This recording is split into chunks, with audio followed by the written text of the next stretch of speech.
Anda kembali bersama kami dalam Special Report menuju Indonesia Hebat Berita Satu News Channel. Dan pemirsa, 69 tahun sudah kita merdeka, namun kita masih menghadapi pekerjaan rumah besar memerangi korupsi. Praktik korupsi begitu masif menggurita, melilit hampir setiap sendi negeri.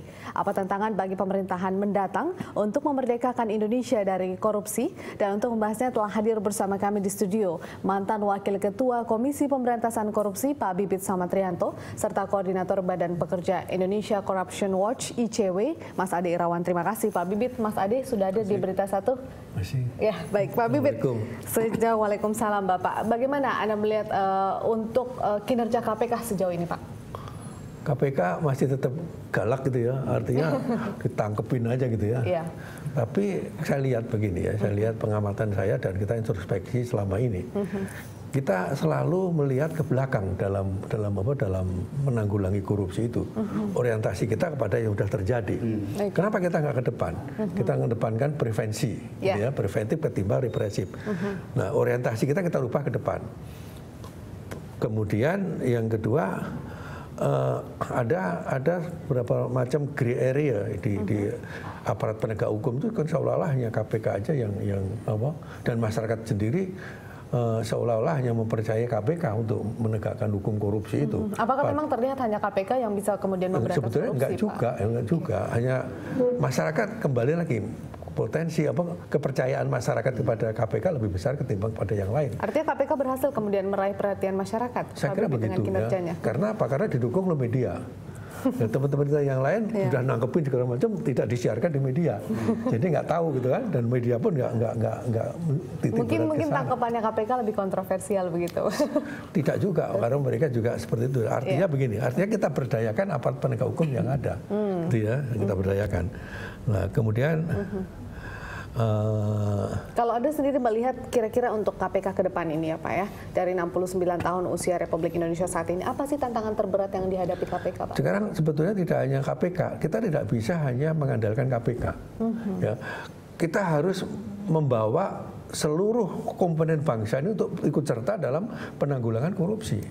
Dan untuk itu kan negara ini ada yang mimpin. Yang mimpin itu kan pemerintah.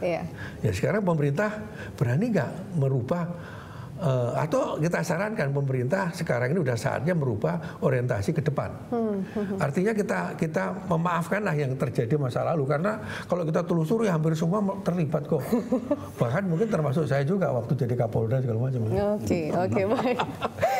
Jadi kemungkinan seperti itu. Jadi artinya bahwa kita memikirkan ke depan begitu ya. Semacam moratorium ya. Kita maafkan aja yang kemarin, kemudian kita himbau mereka mau melaporkan, mengembalikan yang dikorupsi itu.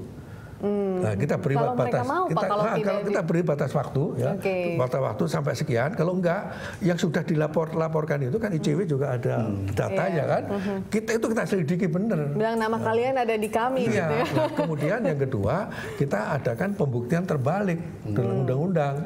Kemudian kalau mereka udah kaya raya, penghasilannya segitu, masuk akal enggak? Dari mana dia dapat kekayaan seperti itu? Buktikan dengan pembuktian terbalik dalam undang-undang korupsi yang sudah ada kan. TPPU kan, tidak pidana pencucian uang. Amat gitu ya Pak ya, mending ngaku aja gitu. Ngaku aja, kembalikan aja, dimaafkan kan gitu ya. Nah, kemudian yang enggak ya kita tindak. Nah, kemudian ke depan kita tegas menindak, karena koruptor itu saya pikir dulunya itu hanya seolah-olah karena dulu sering dari Orde Lama, Orde Baru itu korup, dan Orde Baru pun jatuh karena korupsi juga dituduhnya kan. Nah, kemudian di situ seolah-olah tak pikir waktu itu karena terungkap sekarang.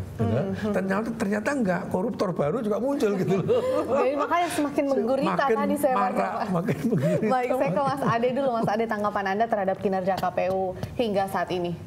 KPK. KPK.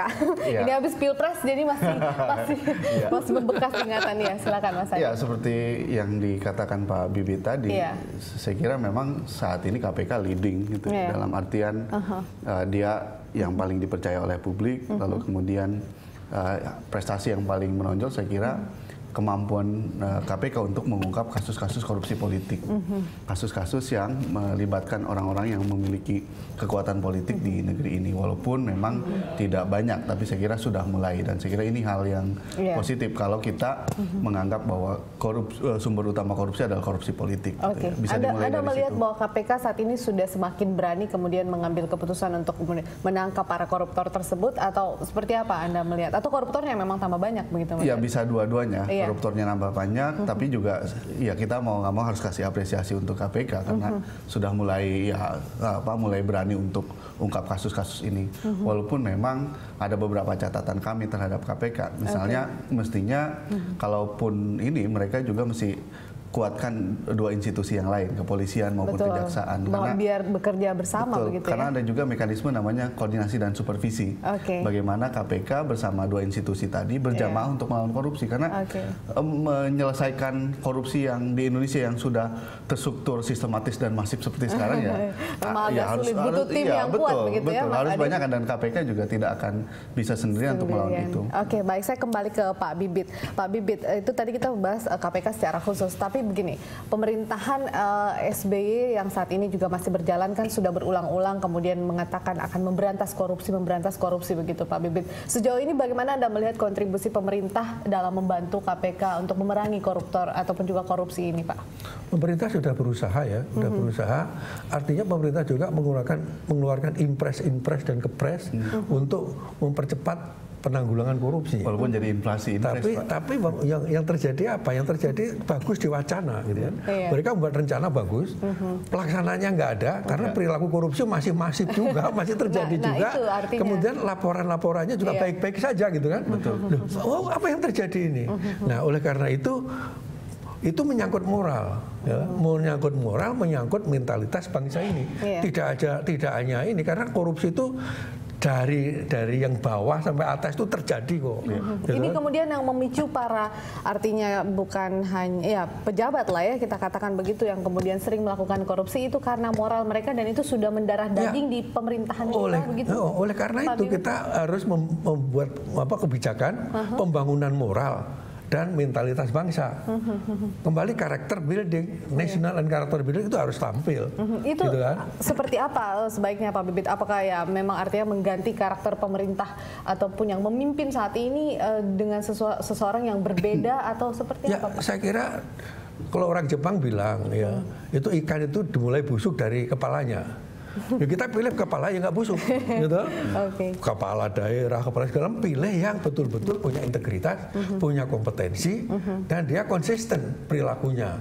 Tidak hanya ngomongnya A, perilakunya B, gitu kan, nggak konsisten. Mas Ade, yang penting sekarang itu perilaku itu. Perilaku mereka dan moralnya, begitu. Menurut Mas Ade sendiri, itukah kemudian yang menjadi tantangan terberat KPK? Artinya bahwa moral yang saat ini sudah tidak ada di kepala daerah kita ataupun juga di pemimpin-pemimpin daerah, atau mungkin ini sudah menjadi sebuah budaya, gaya hidup mungkin bahkan. Ya, ini kombinasi banyak hal ya. Moral mungkin iya, tapi cuma satu varian dari banyak faktor gitu ya. Yang penting juga menurut kami tadi sudah singgung oleh Pak Bibit, ini kan problemnya problem struktural korupsi gitu ya. Dan kalau hari ini kami rilis terkait dengan tren korupsi, aktor utama yang terlibat dalam banyak kasus korupsi itu masih birokrasi. Nah, pertanyaannya apakah kemudian birokrasi melakukan praktek korupsi ini karena inisiatif diri sendiri atau karena faktor yang lain? Itu apa yang menyebabkan? Banyak penelitian kami, birokrasi umumnya ditekan atau dipaksa oleh atasannya. Oh iya. Jadi akhirnya apa? Birokrasi dalam posisi dilematis. Dia harus melakukan praktek korupsi. Nah, artinya apa? Ini ada problem struktural gitu ya. Yang saya betul kata Pak Bibit tadi, ini di pimpinan problemnya. Begitu. Baik itu di tingkat nasional maupun pada tingkat lokal. Lokal saya kira jauh lebih parah, apalagi mengingat datanya Kemendagri, lebih dari atau separuh dari kepala daerah kita terkait dengan kasus korupsi. Itu sudah selesai. Kepala daerahnya korup, di bawahnya pasti korup karena dia akan jadikan mesin birokrasi ini untuk mencari uang, tentu saja dengan cara-cara yang ilegal untuk setor ke dia dan sebagainya, termasuk di atas. Kalau di atas juga ini banyak penelitian yang memperlihatkan faktor pemimpinan kepemimpinan menjadi faktor utama dalam pemberantasan korupsi. Kalau pemimpinnya oke, dia tidak korup, tapi dia tidak berani juga, itu juga masalah. Jadi harus tegas seperti yang Pak Bibit sampaikan. Baik. Nah, catatan saya soal impres yang sudah dikeluarkan oleh pemerintah, kami melakukan riset soal ini, ya memang pada akhirnya akan jadi inflasi dengan segala hormat lah, inflasi impres itu ya, karena tiap tahun dikeluarkan, tapi kemudian tidak diimplementasikan, tidak mau dijalankan oleh kepala daerah, karena tidak ada sanksi. Baik. Kalau dia tidak jalankan, ya tidak masalah. Tidak masalah. Gitu ya. Mas Ade dan juga Pak Bibit, kita akan lanjutkan perbincangan di segmen berikutnya. Pemirsa tetaplah bersama kami di Special Report Menuju Indonesia Hebat Berita 1 TV.